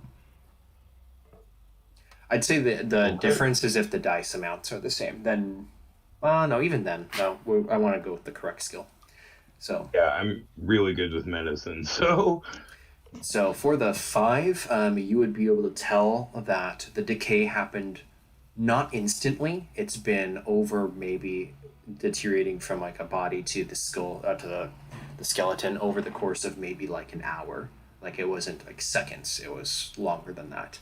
And in fact, with a 5, I'd say you can tell that there were 2 stages, one that killed him and then one that actually like drained him to the bone. Morthos. So his like deterioration is what killed him. Yes, it looks like something had sapped all of its energy. And then Morthos, with your 4, you can tell that whatever killed this, it wasn't a curse. It was almost like some sort of like a leech, but like a living essence leech. You've heard stories of maybe like undead and stuff that have been able to do this, but this doesn't have the paw prints of an undead, if that makes sense. So it's all new to you, but you can tell that it's kind of definitely some sort of either magic or weird ability. Yeah, Desdemona would look at Morthos and be like, "Hey, this doesn't seem natural. What's your take?" It could be magic related. It's similar to some things with undead that I've seen, but not close enough that I could say it was something Desdemona like gives like a stern look. I thought you were the expert in this, and then just kind of like chuckles, like this dry laugh. Even experts see new things. Meanwhile, I'm in the bedroom closet cracking a safe. I already rolled a 4 for it. Yep, I saw that. I was about to get over. Amber, do you have Larcery as a skill or no? What kind of safe is this? It's just like one of those style safes? It's a tall gun safe. Like you put long guns in there. So it's got a key lock. It's not super fancy. You could pick it. It looks like you aren't trained in Larcery, so you're not really able to specifically like go in and try to help her. Yeah. Do I have bonuses for having lockpicks? Because you had requested those to be requisitioned. I believe you I'm pretty do. sure I would have already had a set, personally. But maybe not. That's true. So circumstance is a +2. So you can roll /R 2d2 greater than 2. You know how to do that? It should look like that. And that is how you can add your 2 additional lockpick dice. Hold on, I have to find the greater than. There it is. Nope. That it didn't work. Just copy mine and paste it, or I can roll for you. You just roll for me. Okay, so you will Tori! Really play into that flaw. Tori is in the car. By the way, we have each other on speed dial in case he needs to let us know about anything. Okay. So yes, you are able to open the safe. There's kind of a click and you open it up. Inside are 2 long guns. There is a bolt-action hunting rifle, which is presumably like a 30-06 round or something like that, kind of a heavy rifle. And then there's a shotgun, double-barreled shotgun, break top. With my history, which one is the better gun? For close quarters, the shotgun. Sure. For long range, if you're sniping or anything, then it would be the long gun. However, it's bolt action, so it's slower. Amber's eyes just like light up when she sees the rifle. It's like, ooh. I say, hello, beautiful, and I grab the shotgun. And I'm like, you want this? And I toss her the rifle since she seems to be interested in that. Yes. Is there ammo? Smile. On the top of the safe on the inside, there's a shelf, and there is ample ammunition for both. There's a box of double-aught buckshot, which is, let's see, that'd be 25 shells, and then there's a box of the 30-06, which would be 20 shells. Could I roll a perception to see where the bathroom is? Yep, you can roll perception.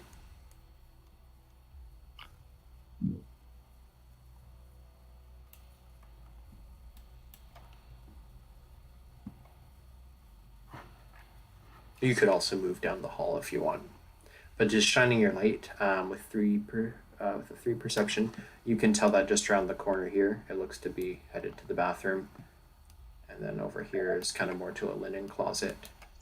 And there's a couple more doorways. Yeah, looking over here, you can see bathroom. Yeah.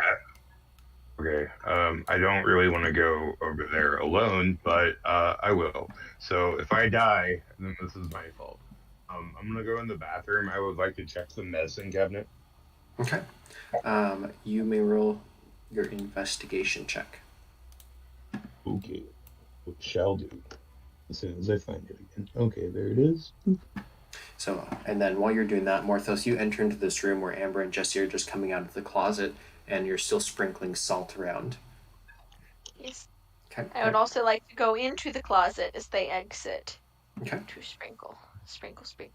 Yep. Yeah, I'd say with how much salt you're using, you probably have about a third of the container left. Ah. Goodness. Okay, it's a good thing I sprinkled the hallway. I'm going to just kind of trail, like, oh, okay, yes. Do. Amber will kind of just follow behind. Ah. Okay. Sprinkle. Carefully avoiding the body. Okay. I'm just highlighting the doorways. All the doors are shut unless you open them, by the way. Yeah, I'm not opening any doors right now.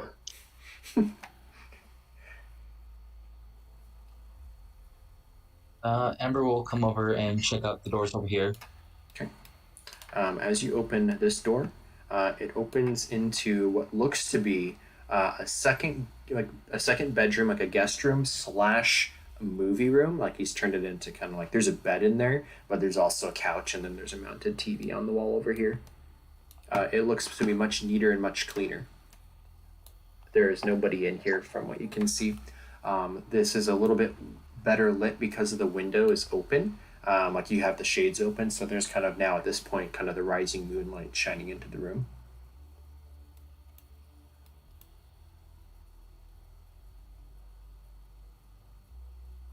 Jesse, what are you doing?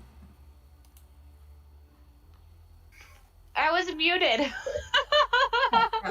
Oh no. I said yes, I do open this door, like before Amber even went over there. Okay. So Amber passed you by, and as you open this room, this seems to be a study of some sort. There's a desk, there's kind of books. There's a globe in the center of the room, like a big globe, like a table not even a table decoration. Like it's probably 2 feet wide, put in its own like frame, and it kind of like spins around this 2x2 globe, which I will. Is it spinning by itself? No. How do I do circles? Is it shift? No, it's not. Okay, well, there's the frame. I think it's alt. There's the globe.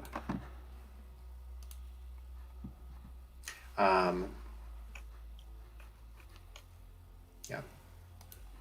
So, do we want to dispose of weird creatures or look for artifact first? Because I vote it's probably in his study, which I think might be this room. I assume this is his study. It looks like a study. Yeah, do you want to percept? Can I perception in the room? Yes. And actually, I also need to come back to Ambrose. So you rolled investigation, yeah? Was this the one? Yeah. Okay. Did you want to roll any style points to add to that? Normally you'd add them before you roll. Yeah. But if you wish, I will let you roll style points additionally. Only if you want. You know, I probably should, because they only last so long anyways, and there's no good in me hoarding them, so I will throw down 2 style points. Okay, so if you can type /R 2d2 greater than 2. Okay. Gonna go up here and, boop, do that. Because that makes it so much easier. Paste. Okay, so that brings you to 2 successes. He has some drugs for,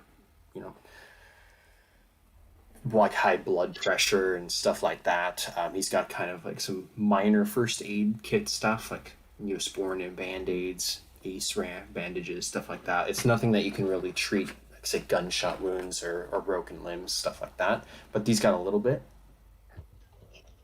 All right. I'll take it just in case. You never know when I need a kiss of boo-boo.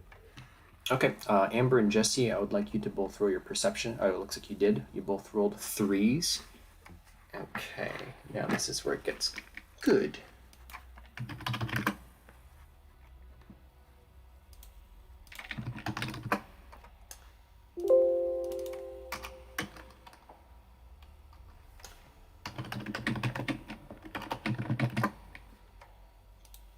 Excellent.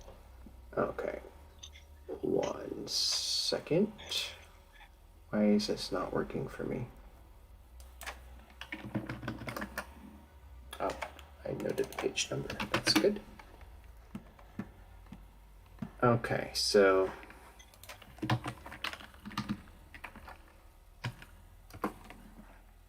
wow. Okay, Jesse and Amber, you see just above you, kind of flourishing on the ceiling, coming out as Jesse's opening the door and peering inside with her light. Whatever this creature is, kind of sailing above your heads, exits out from the doorway and seems to be going to the hall. And then I will need everybody to please roll your initiative. I assume I don't get an attack of opportunity in this because it's not. You will get an action kind of before it comes out. Yes.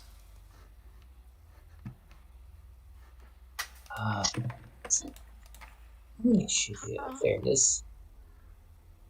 I did not click on Amber. I should have clicked on Amber. I'll add you. Also, can I assume that my character would have loaded this gun after, doing the ammo and all that? I'd say, yeah, with your background, you would have, thrown 2 shells into the chamber. Amber rolled a 3. Okay. Yeah. Amber would have just, slung the gun over her shoulder type of thing and put the ammunition in her pack. There's no point in having a long-range rifle close range. Yep, yeah, you can kind of sling it over your shoulder, or if you've got your backpack, you can try to like put it through the webbing to the outside so it's attached. So, despite you having a chance to go before it, it is very quick with an 8 for initiative. So anything that you do will be at a -2. Jesse, what do you do I shoot at it. with the shotgun? Yeah. Okay, go for it. You should take aim at the ceiling and just kind of like lift the barrel, pull the trigger. I don't have the stats for it because I just acquired it. Oh, wait. Is this the alternative slot you just put in? Yeah. What do you have? What do you have for the AR-15? I have a Beretta. What's the? Is it a 2L? 3L. Okay.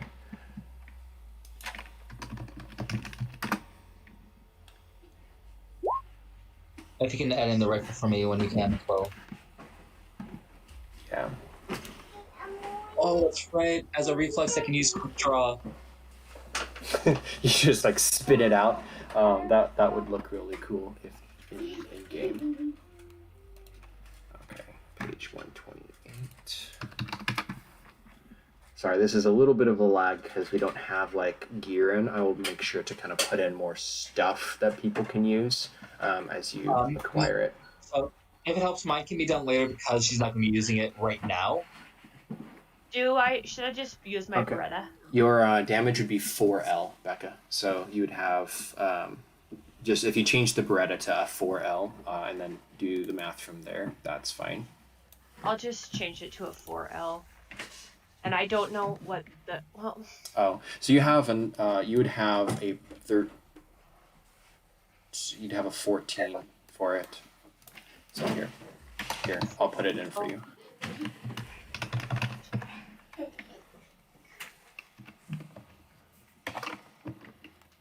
Emily, watch out. Okay. Oh, Emily, watch out. It's a 3L you put in, Adrian. Yeah, but it's a 14, so. Okay. Good. Should I go ahead and roll? Oh, shoot, you're right. I put it in 4L. There. Are you myself? Should I go ahead and roll now? Yes. Rolling. Can't get up. Kids, go out of the room. Not in here. Go. And can I add 2 of my style points to this as well, since you said I get it with a -2? Yeah, if you want to throw 2 style points in to mitigate that. Yeah, let's negate that. Okay. So I will roll its defense against your shotgun blast. That was beautiful. Oh. Okay. So you take aim up at the ceiling and just pull the trigger. This flash of light and an explosion as the shotgun just bursts out. Amber, you would also get to make a move or do an action. Sorry, not Amber. Yeah, because of my reflexes, I can do quick draw. Just whips out her handgun and shoots. Okay. Yep, and then you take aim. You also have the -2, just so you're aware. All right. So let's see here. Okay. Very nice.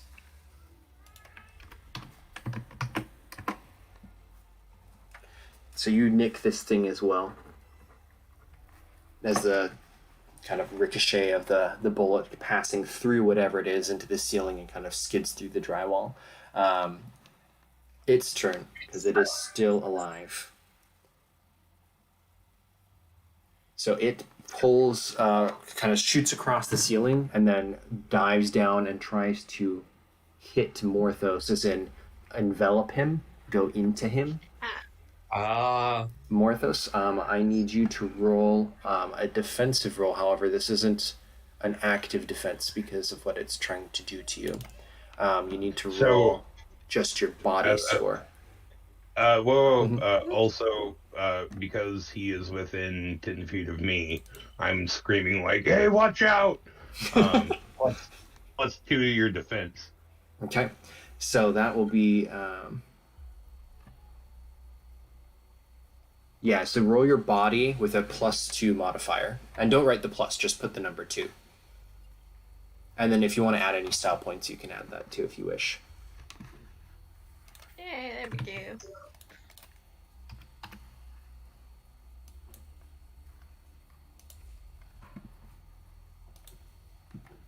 Okay.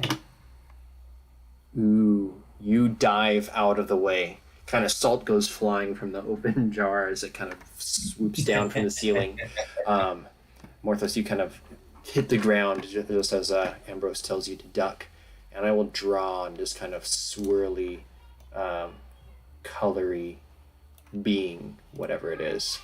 And then it is the new round, so Jess would get to go next. Sorry, Ambrose and Morthos. Sorry, kids came right as I was unmuting myself. I'm gonna tell, kind of, is it possible for me to shoot around Amber? Yeah, She allies. would move out of the Yeah, way. allies will move synergetically. So yeah, Amber can kind of duck left, you duck right, and boom. And then I is this a pump action? No, it's a break top. You have 2 triggers, 1 for each barrel. Okay, well then I would shoot the second shot Okay. of the thing. And do. And I'm gonna, do I have a -2 or no? No, Can I add my 2 then? you may if you wish to use your other style. Okay. Gonna do my other 2. Okay, so that's another 4. Okay, it is kind of the shotgun spray tears through the floor into the wall behind it. The color of it seems to be vanishing and kind of dissipating. However, it's still kind of just floating there suspended in Morthos's previous space. Morthos. Would it be feasible that I could do a supernatural lore check on this being to see if I know what it might be? You can, and then you have, let's see, are your skills? I would not give you a bonus, actually. So it would just be a flat roll, or if you wanted to add any style points, up to you. Yeah, I'm gonna. Dang it! Did one go out? I don't Yep. know if it did. So I don't know where it went. I have Yep. so many things that are on Sorry. the screen, but that is Yes. there. Okay. Okay, so that's 1 style point. So you can add that into your modifier. So 6 successes. You just have an inkling of an idea what this is. This isn't something necessarily like supernatural, like magic. This is an alien. This is something from outer space. Too bad I'm not an alien guy. Yeah. Whatever powers that it has, I mean, clearly it can suck out the life of something, but this is an otherworldly being of some kind.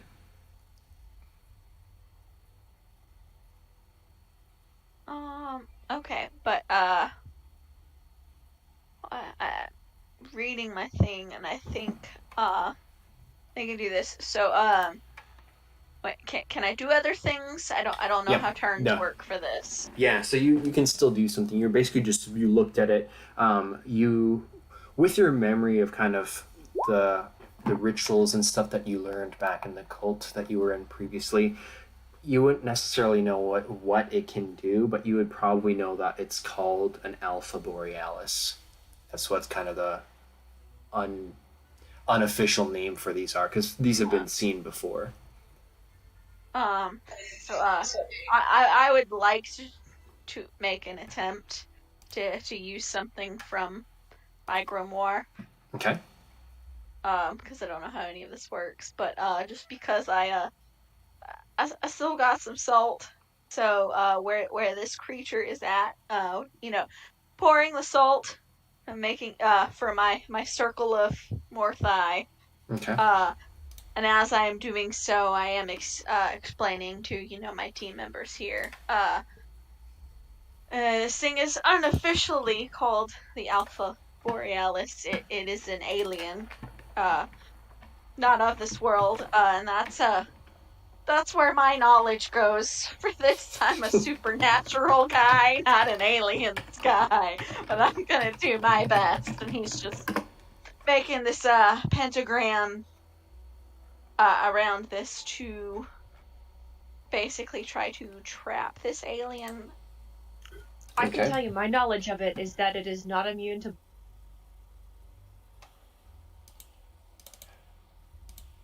Yeah, so for your spell, I will need you to roll a check for this.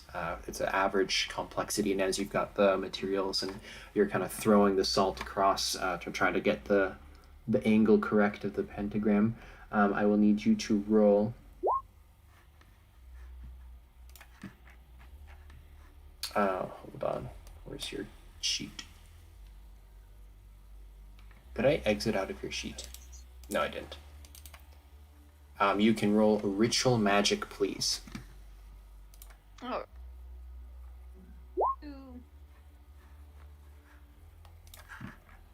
Okay. So as you are beginning to cast the salt back and forth, you're making progress on it, but you're not. It's not been actually spread out enough. You need more time.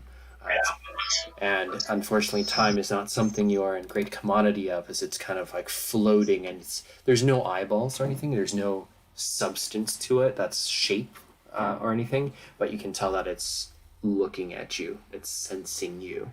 It's after you. Now, Disturbing. Amber and Ambrose, both of you will need to decide who's going to go next, since you have this same initiative. You can synergetically choose who makes sense to go next.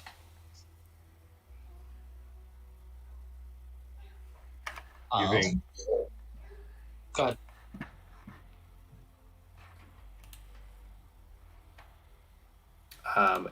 Nobody has a preference, then I will just assign Ambrose, since you haven't had a turn.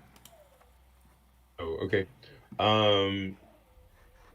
If that happens, after I've heard that it's an alien, all types of gear wheels start turning in my head, because I'm like, this is promotion stuff right here. If I can capture this, oh, he screams to the team, try to wound it, not kill it, because if we can capture it, we can study it. And then yeah, the whole we will get promoted. And then he's gonna use his taser, but before I roll further yet, I'm going to dump all 4 of my. Why is it saying? Oh, huh! Wow, I didn't know that was a thing. I went to go and try to roll my thing, but it was accidentally not mine. It was steel card. I'm like, I mean, what? Okay, so I will roll with all of my style points for this. Okay. So that's 4. So when I go to use taser, it's going to prompt that, right? Yes. Okay. So I'm going to put 4 in there, and let's see how this goes. Okay. 1 success. So the taser, you pull the trigger, the 2 little tongues spit out at this creature. It makes contact with the remaining portion of the cloud, and immediately the electricity from the taser, as it's beginning to zap, gets siphoned out of the kind of the cords until the pulse of energy kind of goes back into the taser and explodes out of your hand. You take 1 point of non-lethal damage as it kind of goes, it's sent flying, and you take a burn from it. But that is, it definitely didn't work on this creature. Okay. The way that non-lethal and lethal work is, every 2 points of non-lethal count as 1 lethal, essentially. But if you don't take any lethal damage, then you just keep stacking non-lethal until you hit to your maximum, which is 6, and then it starts converting to lethal ones after that, if my memory is correct. So, all right. So as the taser goes, kind of. Sorry, go ahead. Yeah, that's perfect. Yeah. Yeah, that's perfect. Uh, So your taser gets kind of ejected from your hand, and you feel kind of this searing, like electrical pain that was scarred your hand or scorched your hand from the taser. right. I'm gonna be like taken aback by that, but how did it react to it? Is what I kind of wonder. It seemed to almost like not catch it because it doesn't have like a form, but as soon as it hit it, the electrical current from the taser got sucked both into it and then kind of shot back towards you, and that's why the gun kind of not exploded but kind of got zapped out of your hand. All right. I don't think I can really do anything else this turn. Hmm. It's like maybe I could roll a physiology to see like what I can make up of its like makeup, but I don't know. It's nothing like you've ever seen before. A physiology check would not be able to apply to it. Right. So that would go to Amber. Well, time to shoot it. Just lower your pistol down at it. You take a shot. You kind of steady your aim again. Take another shot. Your bullets are going through this creature, and every time you make a direct hit at its center of mass, so whatever that is, it seems to be fluctuating. The third shot rings out, and then the color just seems to have dissipated and vanished. It is gone.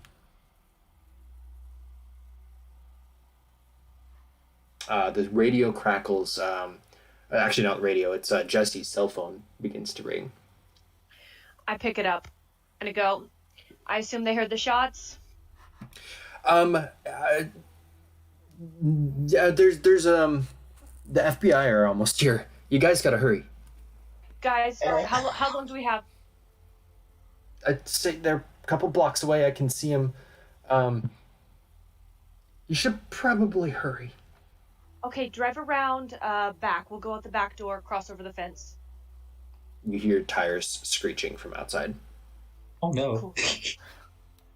Guys, we have about a minute, maybe.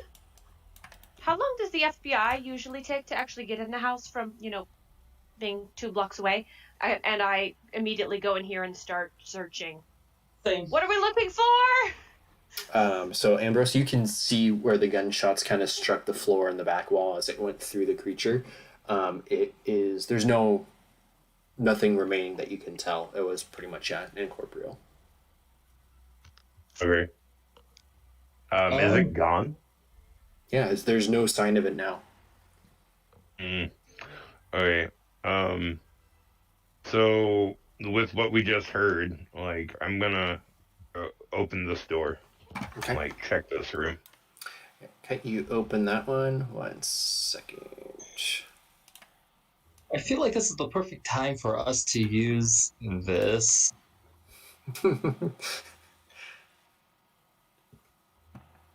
I was using mine when fighting the thing. So, for Ambrose, as you open the door, you can see in this room, it's not a guest bedroom or a library. It's kind of not set up to be any specific type of room. It's like he had this for some storage, but there's also some furniture and miscellaneous things. There's a table that's kind of pushed into the corner, a round table with only like one chair at it, and there's a puzzle kind of half made on it. Again, the professor didn't seem to be super like organized and kind of lived alone. This was his like whatever room. There's boxes of stuff from when he had moved from who knows how long ago that are still unpacked. It's just kind of messy junk room. Okay. Could I do an investigation to see if there's anything that's like worth like grabbing? You may, yes. Okay. Submit. Okay. As you're digging around through the things, everything seems very kind of mundane. There's a bunch of boxes that have old textbooks, which most everybody uses like digital material now, so it's almost like he's a hoarder from when he was going through his college. But yeah, you're running out of time. You kind of look over your shoulder to kind of see what everyone else is doing. On that note, Amber, I see you put 4 style points in. What are you trying to roll? investigation in this room. I feel like... Okay. Is there anything special with this globe here? Like, does it look like it might open? Yeah, so you can roll investigation with four bonus. Alright, so here is the basic investigation. Eesh. And then, how do I do it? It's So, slash R 4d2 greater than 2. 4d2.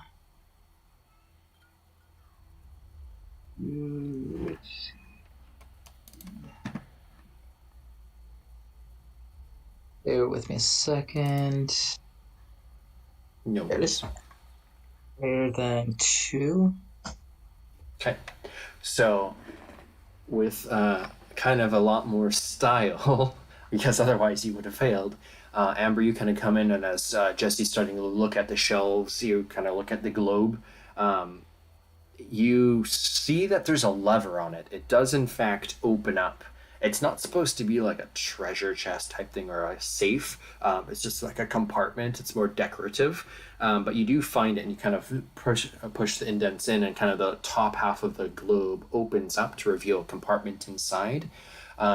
You find wrapped in velvet, kind of almost like an egg, a rock that's kind of cracked open in the center. And what you would see is almost like a geode with the kind of crystal inside. However, it's definitely something like that of an egg.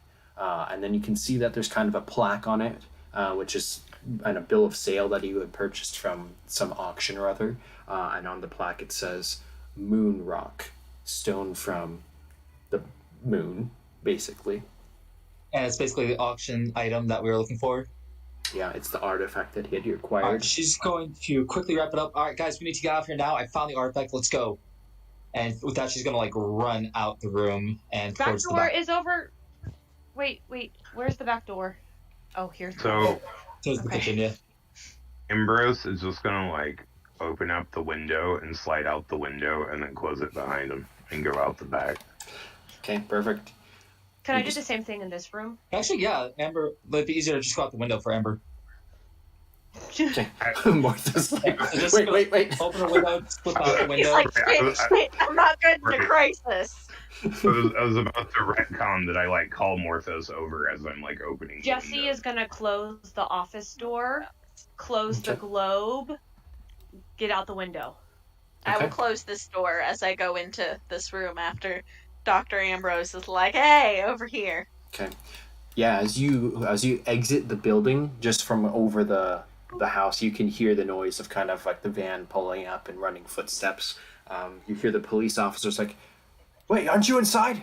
Well, who's inside then?" "Well, they just drove away. They must get inside."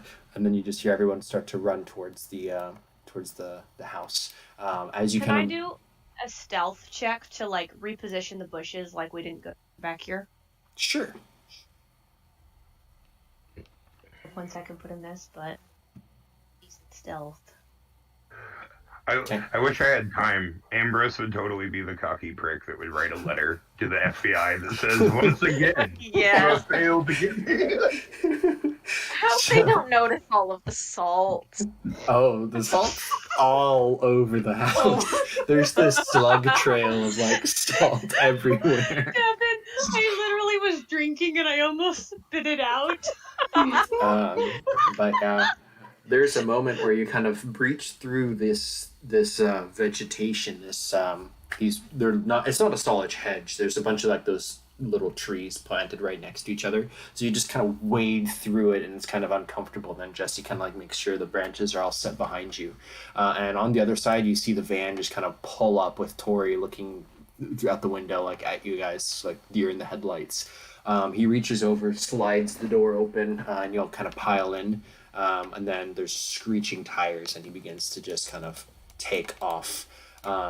Behind you, the FBI is kind of doing whatever it is that they're doing there. You don't stop to find out, and you just kind of make a beeline for your safe house in Hanover. It's about 15 minutes. As we're leaving, Ambrose takes over the Bluetooth in the van and starts playing "Not Gonna Get Us" by Tattoo. Tori starts to drive faster. Tori. Let's see. Tori will add all 2 of his style points into this drive check. Into his getaway driving. Yep, and he is able to get you to the safe house without any issues. You might have to go back and. I think Tori should have gotten extra style points for being so helpful to me earlier today. He just had his base 2, which he spent, and he ran a red light, and so you're probably gonna have to erase the ticket. But no biggie. Amber could hack it. Oh, do you want to use your artifact? Yes, let's do it. Okay, so yeah, he's clearly not going to stop for this red light as you're kind of racing. The music's starting to blare on the speakers as Desdemona. The light so it turns green. Okay, so basically, yeah, you pull out this almost screwdriver-sized device. So you just kind of point it at the light, and I would like you to roll a computers check. Let me see, electronics, computers.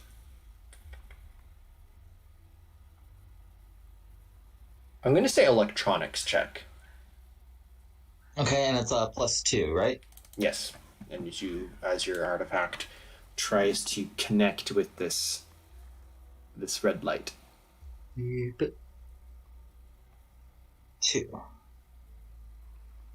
Okay. Yeah, the light kind of scrambles. All of it goes out as you just kind of race through the intersection, and a moment later, everything's back. It's a green light. No cameras flared. Nobody saw, and the discreet driving careens up the driveway as the garage door is just barely open enough, and he pulls the car in, and immediately the garage starts closing behind, and you make it back to the safe house.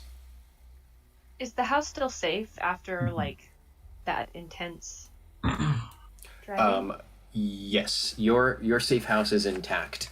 And that is a mission accomplished. So, as we kind of wrap down for the end of this session, for experience, everybody will get the participation experience point. Everybody will get the success point because you had a mission accomplished. I will say everyone gets the role-playing point, and then there was a little bit of danger. Nobody got hit, but I think I will give you the danger point too. So I believe that's 4 points. Mm-hmm. So everybody will get 4 experience. On your character sheets, just above where it has that prompt for whether you're going to add bonus dice or not, you should have an experience point section. If it's not labeled for anything. It's not just labeled, but if you have, I'll put on the XP so everyone knows kind of where it is. Hey Adrian? Yeah. Would I be able to level up investigation to a first level skill? Yes, but what I'm going to do is I'm going to hang out and help everyone with any questions. I'm going to end the stream, so that is it for tonight, and then we'll play again next week, hopefully. So the experience thing is above the modifier prompt? Yes, yeah. I marked it, I think, on your character sheet, or maybe yours to my last one. Yeah, sorry, you're my last one. Okay.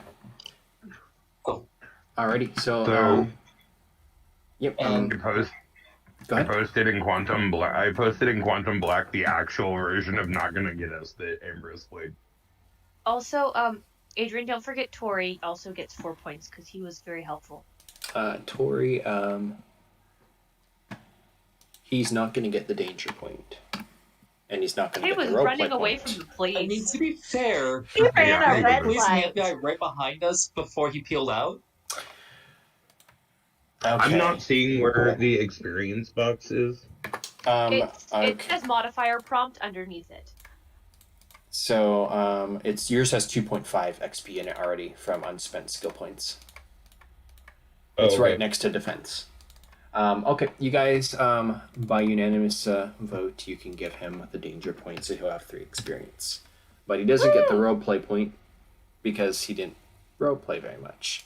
He doesn't have a lot of personality. It's okay. He just exists. It's okay. Yeah, he's your He's manservant. just a simp. Actually, technically, Adrian did roleplay him just slightly. Yeah, but I don't feel good Just about a giving little. myself experience. He definitely didn't do anything successful. Okay, so he gets the roleplay point, but he doesn't get the success point because he didn't contribute. And he will level up with 3 experience. He might just have to bank them because he can't afford to upgrade drive. So, okay. So, what can the points be put towards? So 4 points we have currently.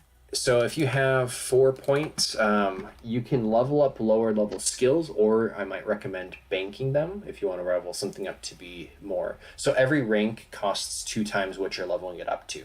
So for an example, if you wanted to rank stealth as an example, Amber, from 0 to 1, that would cost you 2 points. Okay. But then leveling it from 1 to 2 would cost another 4. So, oh, sorry. No, sorry. That's a level 0 skill. So it costs 1 point to level it up to 1, and then it would cost 4 points to level it up to 2. So from 0, 4 points to level up by 2.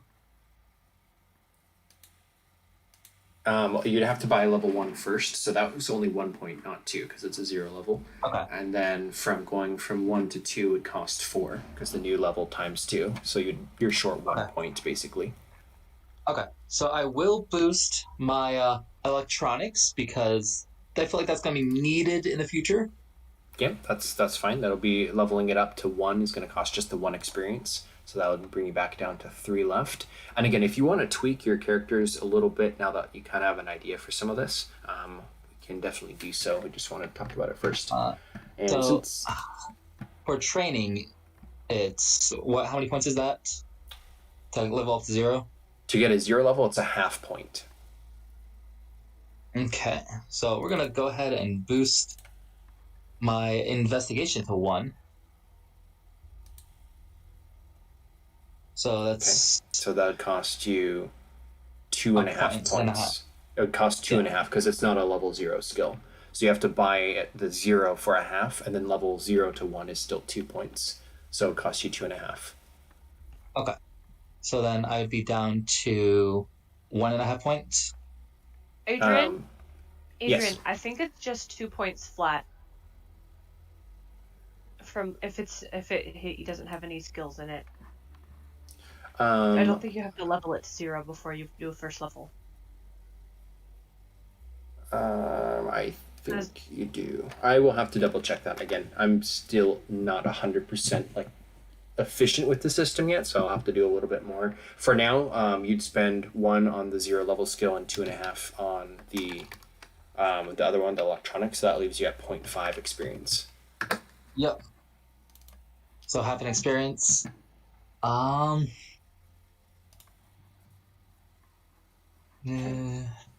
gonna bank my points because I'm saving up for either an additional rank or for calculated defense.